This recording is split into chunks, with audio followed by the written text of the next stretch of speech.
Today we're going to make our own color monster and help our color monster sort its feelings into the color wheel. What you're going to need is a piece of paper and a pencil. We're going to do it vertical, which means tall or up and down, and you will need something to color with. If you do not have anything to color with, you're going to find objects around your house that are the colors that we will be talking about. So in the book, the Color Monsters has little glass jars to sort its feelings.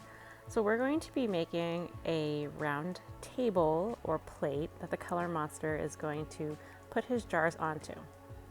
So about halfway up the page, or down the page, however you think about it, you're going to draw a very large circle, but leaving the top half blank. The circle does not have to be perfect, kind of be oval shape. You can use something to trace a big circle, but I'm going to freehand it. And if you are freehanding it too, remember, draw lightly first before you decide to draw with a heavy line, just in case you want to erase. But this does not have to be perfect. Also, it's a good time to tell you that if you need to pause at any time during this video, please pause, go back, whatever you need to do. So I'm going to start my color monster now. I'm going to go from the left side of my plate, make a tall line up, almost to the top, come down a diagonal, make a zigzag line, so I made like the ear and the top of his head. And then I'm going to go up again for the other ear and back down. I'm going to make sure that connects to the plate. Next I'm going to do the mouth. So on that line on the left, I'm going to start about an inch up, not going to touch the plate. Going to make a kind of slight smile all the way across my color monster. Then he had two little teeth kind of coming out, so that's going to be two upside down V's on that line. And if your color monster doesn't look like mine, that's okay. We all have different color monsters. I'm going to do two circles for the eyes. And then I want my color monster to look like it's looking down after I do its eyebrow. So first I'm going to do kind of a crazy zigzag line for its eyebrow. And then at the bottom of my two circles for my eyes, I'm going to do an arch that goes from one side to the other. So a little like rainbow shape at the bottom. It's not going to be a full circle, but it's going to look like that my color monster is looking down. After that, I'm going to do two little hands. So from the side of the plate, I'm going to do a zigzag line like that on both sides. And then to make it look like the back of his hand, I'm going to do an arch to close that shape, erase inside of it. So it looks like his little hand coming around the plate or table.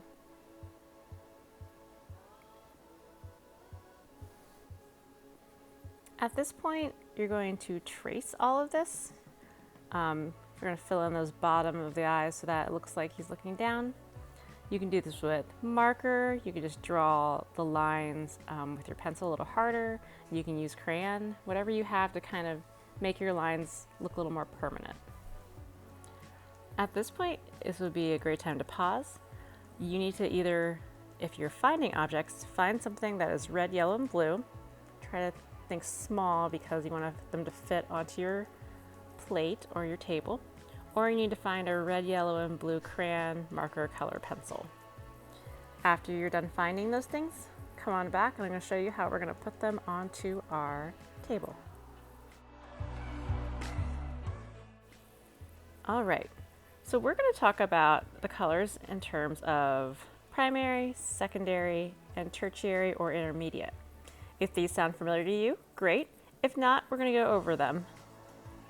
So the three colors that I had you choose or find are the primary colors. So what we're going to do on our plate or table is that we're going to draw a very big, very, very light triangle. This is so we can space out our primary colors evenly. At the corner of the triangle, or the corners of the triangle, I want you to draw circles. And then at the top of the circles, I want you to draw a little rectangle so that it looks like we have these little kind of round bottles, or round containers. Oops. Crayons are trying to travel towards me. So now I have 3 bottles, one at each corner of my triangle, and I want you to fill them with the primary colors. For this demo, I want you to either put a color into the bottle or put your object on top of it, as if the bottle is holding the object. Let's, for this, do yellow on top, blue on the right side bottom, and red on the left side bottom. It usually doesn't matter which one of these primary colors goes in which one of the bottles, but for this demonstration and for this little project, let's do it the same way so that it doesn't get confusing. So primary colors are special because they are the #1 colors. They are the colors that make all the other colors. You can't mix other colors to make them, so we always start with them. Now what we're going to do, that we have our primary colors, we're going to now do our secondary colors. Our secondary colors we're going to make in rectangular or square bottles. So in between each of the primary bottles, the circle bottles, we're going to draw rectangle bottles. Try to put it evenly in between the circle bottles. And you also want to do a little rectangle on top as if it was the opening or the top of the bottle. Now, once again, if you do not have colors, you're going to be using the objects and putting them in these bottles. As you see, I have secondary colored objects over on my left side of my screen. But we're going to go ahead and make the secondary colors, and this is where order is important. You need to make sure that you're putting the correct secondary color in between the correct primary colors.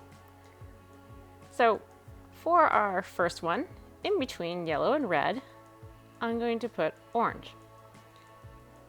You can color it in with an orange crayon, or you can do what I'm doing and take something, if you have like color pencils or crayons or paint, probably not marker, but if you layer it on top of each other, eventually the 2 primaries, that first yellow, first red, will equal the secondary, orange. And I'm doing very light to medium pressure, doing a lot more yellow than I am red because red is a much stronger color than yellow. But there's my orange.